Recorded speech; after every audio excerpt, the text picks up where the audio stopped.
Pennsauken High School's heating, cooling, air conditioning, and refrigeration, HVACR, program combines practical training with classroom instruction to equip students with the skills to repair, install, and maintain heating, cooling, and refrigeration systems.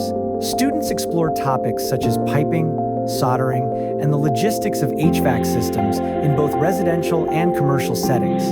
The program also provides training to obtain EPA certifications for refrigerant usage and to prepare for the National Occupational Competency Testing Institute NOCTI exam, enhancing students' career readiness and employment opportunities. For more information on Pennsauken High School's CTE programs, visit pennsauken.net.